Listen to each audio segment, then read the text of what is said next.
Ukraine is under attack. The Eastern European country has been invaded by an imperialist, belligerent state led by a megalomaniac tyrant with an expansionist mindset, subjecting its native populace to repressive measures and liquidating all perceived resistance, regardless of their actual guilt or innocence, under the guise of liberating the nation from its previously ruling oppressive forces. In their own country, Ukrainians are seen as lesser people by the occupiers, and countless civilian massacres have been perpetrated and witnessed.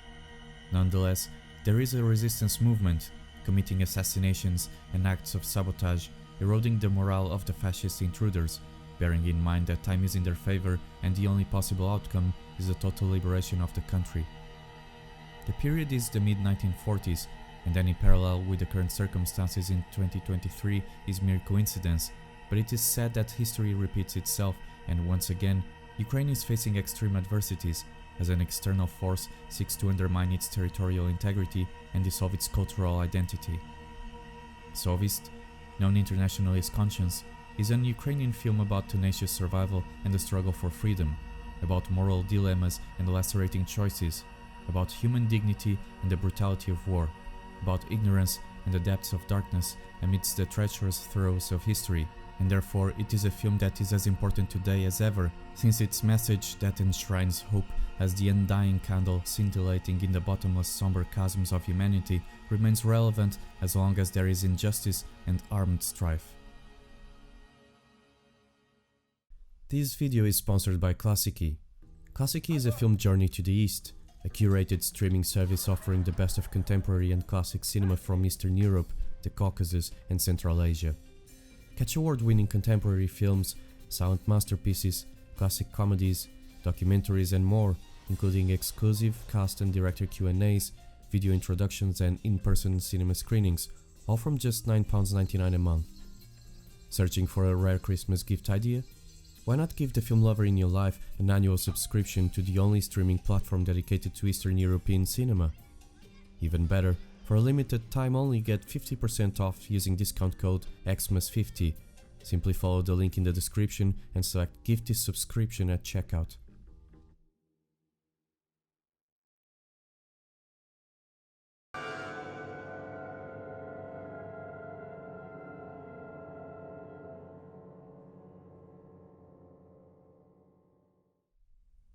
It must be said, one finds it always difficult to talk about Ukrainian cinema and artists without ever mentioning Alexander Dovzhenko at one point or another, as the previous video on Larisa Shepitko's hit already demonstrated, since the illustrious and masterful director soars above the country's film output as an inevitable influence in so many of its productions and filmmakers, and Conscience is no different.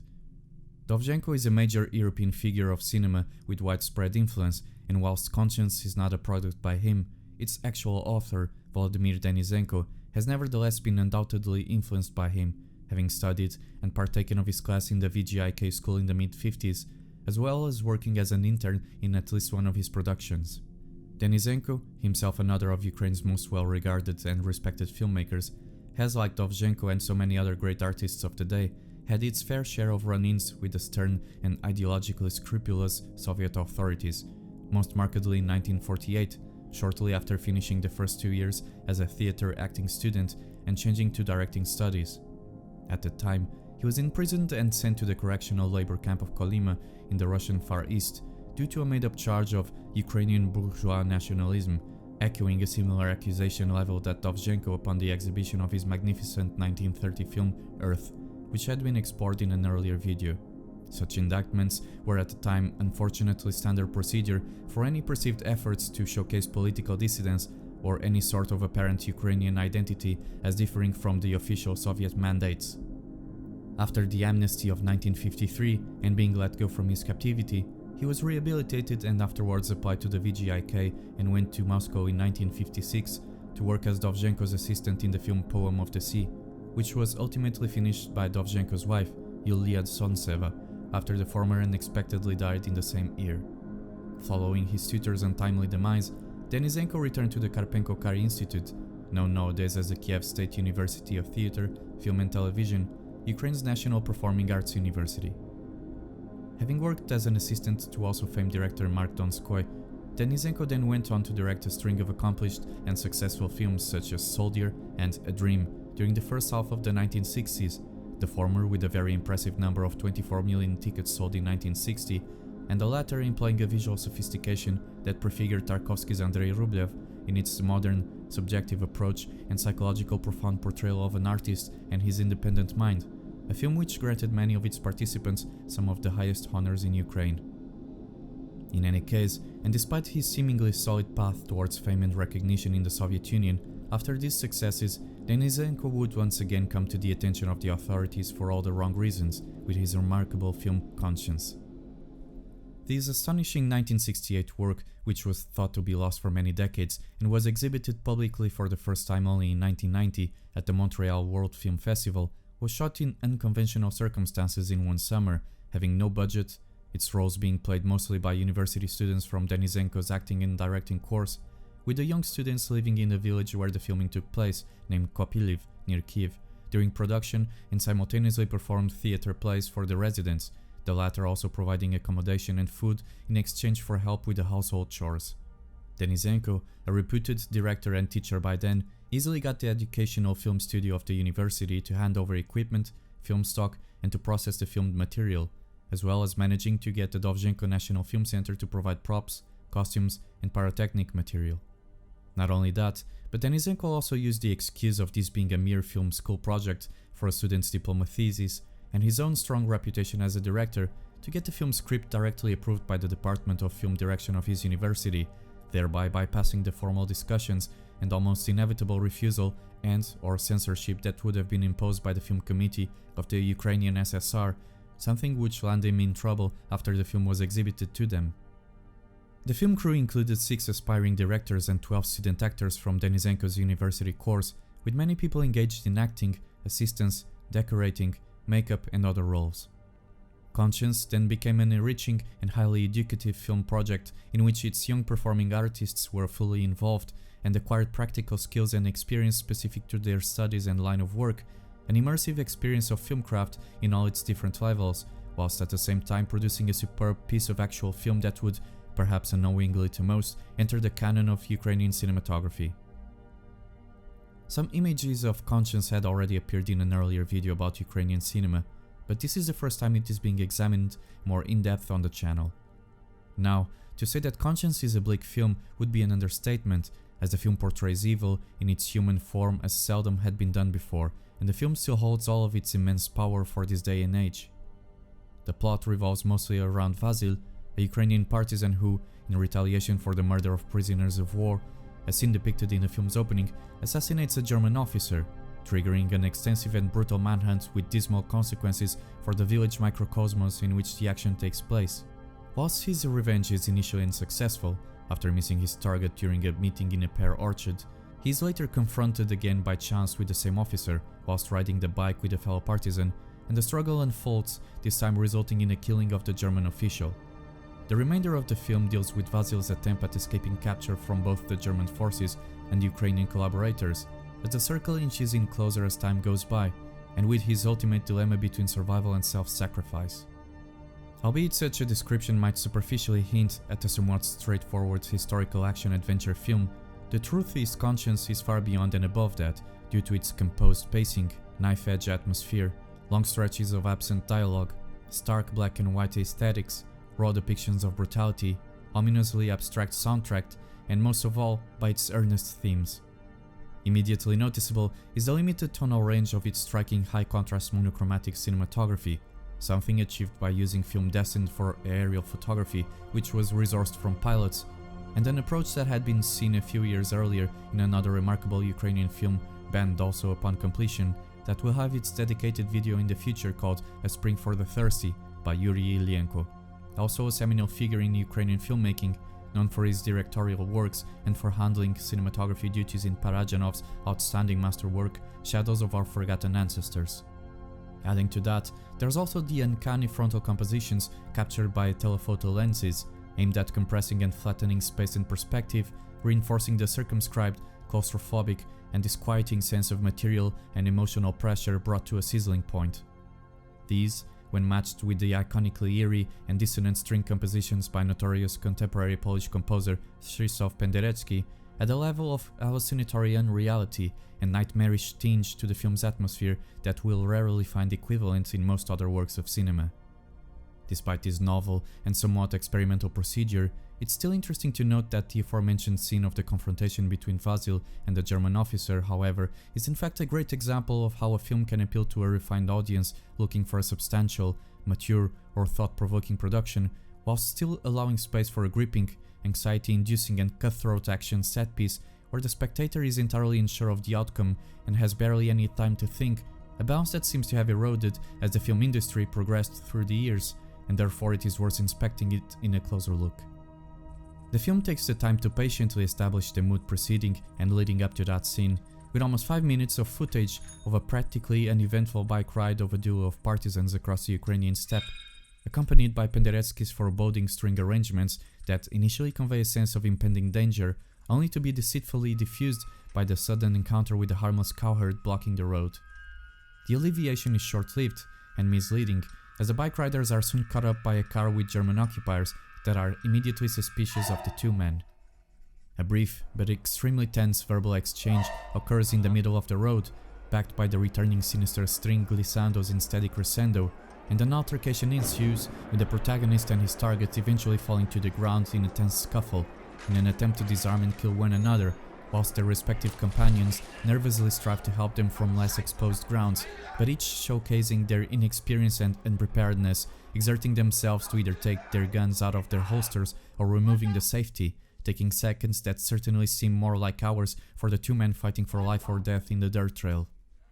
It's a stunningly agitated, edge-of-the-seat scene, heightened by the cascading pizzicato notes punctuating the soundtrack, that brilliantly conveys the chaotic dynamic and difficulty in attempting to overpower another man intent on ending one's life, whilst preserving the minimum defensive ability to retain survival, a situation in which every little inch of grip or centimeter of reach may spell the difference between gaining the upper hand or succumbing to the adversary, resulting in truly one of the most suspenseful and uneasy one-on-one skirmishes ever seen in film history. Whilst there are other scenes of captivating action, Conscience retains lasting power long after its viewing for other less spectacular and much more startling aspects. For instance, the depiction of Nazi atrocities is unparalleled in its bone-chilling crudeness and realism, exhibiting their cold-blooded harshness in a way that was unheard of in fiction filmmaking until then, and which would only find an equal perhaps in Yelen Klimov's Clemency a couple of decades later. The film is effectively inspired by a real event that happened in Medvin, a village in central Ukraine where Denysenko was born, and even the village picked to shoot the film, Populace, had a similar event during the war. During the Nazi occupation that lasted from 1941 to 1944, Denysenko, a teenager by then living in Medvin, experienced hunger, saw people hanged in the street with partisan inscribed in wooden boards. He witnessed summary executions, and his father almost met this end too at some point. Denysenko himself was once held by Nazi authorities under the suspicion of helping partisans, which may have even been true, as children often passed down information to resistance fighters, but his mother luckily saved him from a probably dire fate, coming up with a believable excuse on the spot. In any case, Conscience doesn't flinch nor shy away when it comes to displaying the circumstances of the period, and this commitment to historical truth, albeit graphic and unpalatable, is nevertheless necessary and the reason why the film remains a powerful reminder of the terrors of human barbarism in times of war. The film is also thrilling due to its complex theme of pressing existential choice haunting the protagonist, a man faced with the dilemma of surrendering himself to be met by certain death or escaping capture indefinitely, which would lead to the massacre of his entire village, since Nazi authorities demanded the residents themselves to find and hand the partisan over to them, or face inevitable execution by the firing squad, having already proven their ruthlessness with a lackadaisical set of random extrajudicial killings to prove their point. In eschewing the expected heroism typified by conventional war films and overly theatrical or melodramatic tropes, Denysenko delivers a tale of moral ambiguity, since one is forced to wonder whether Vasil's choice is an artificially conceived possibility, especially when one considers how each choice is nothing but a losing one, thereby invoking the power of conscience and the psychologically informed volitional autonomy of each individual. In other words, the film seems to ask its spectators on whether one should act according to one's conscience or according to what's deemed to be right, indirectly forcing us to ponder on whether they are always the same too. Does one's self-preservation trump the survival of others? Is it morally preferable to protect oneself or sacrifice for other people? And regardless of the choice taken, is it always so, or does it depend on the circumstances? More dangerously perhaps is the fact that in the film there is a protagonist that, when deprived of choice and support, decides to act on his own. He himself chooses what to do, without a written code of conduct, system or ideology to guide him, in a fashion akin to existentialism, which was naturally perceived as pernicious by contemporary Soviet officials. These questions and themes are bound to emerge upon viewing the film, and they undeniably take the work to a place where not many have dared to go with such sharpness, especially not in a nation in which the collective was placed at the forefront of every decision, further bringing it closer to a more human, universal understanding. Moreover, the film is striking for overtly questioning the Soviet narrative regarding the Ukrainian attitude during the Second World War, as well as the Soviet role in the country's liberation. More specifically, one can easily tell that Denysenko was not interested in perpetuating the myth that Ukrainians betrayed themselves and their Soviet comrades, or that they were all Nazi sympathizers and collaborators. Daringly, the people in the film are not saved by the Red Army, there are no communist heroes, nor does the Communist Party play a leading role in the fight against the fascists, and in fact, the film simply never indicates that the partisans themselves are communists, as they simply appear to be Ukrainian nationalists, much to the chagrin of the Ukrainian film department at the time the film was produced. Alexander Denysenko, the director's son, recalled how the Soviet officials asked and remarked, upon viewing the film, "How could you show Ukrainians that were not traitors? This cannot be so."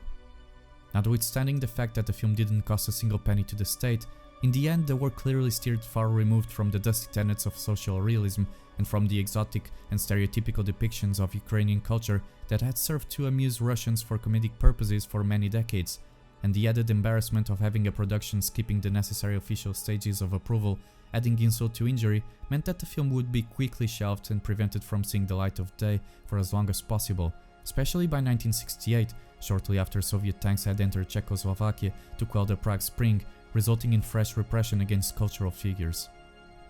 Ultimately, the film had no chance to be showcased in theaters, but beyond that, in the eyes of the Soviet state, it had no right to exist at all. It was therefore promptly banned, ordered to be erased from existence, the negatives to be destroyed, never to be seen again, although Denysenko occasionally showed one surviving copy secretly to his colleagues at the film studio and his students at university in closed screenings. This only copy ended up surviving the persecution simply because it was spliced into many parts and stored in different places, with portions of it being used for educational purposes at university.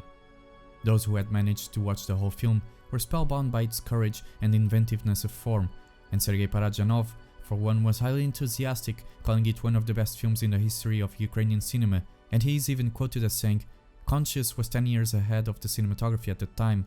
and at another instance saying, "Have you seen Shadows of Forgotten Ancestors and Conscious? Good, there is nothing more to watch in Ukrainian cinema."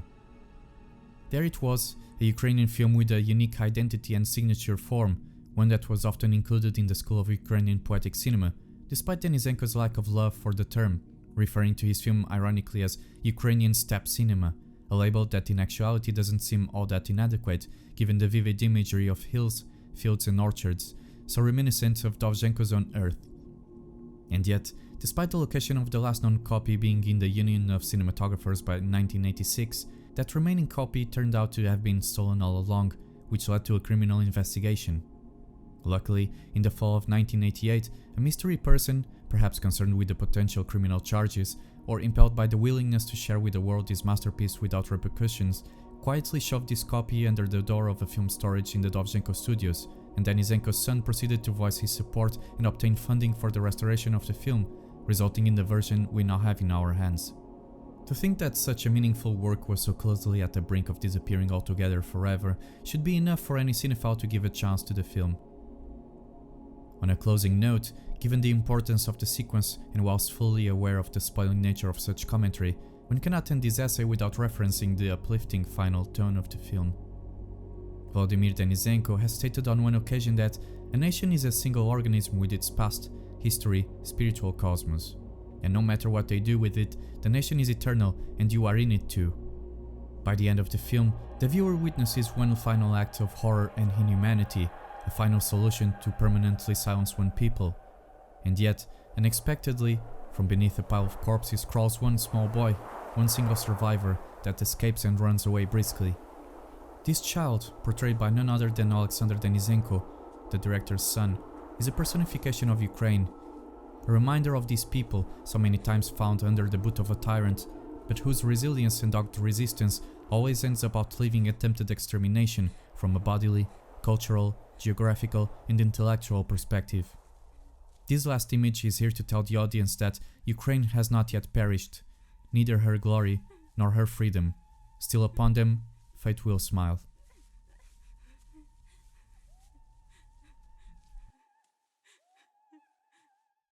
Be sure to check out Klassiki's website and service if you're interested in watching and learn more about conscience, and don't forget to use the discount code available for a limited time. The links and information will be in the description. I thank you for listening, and I will see you on the next video.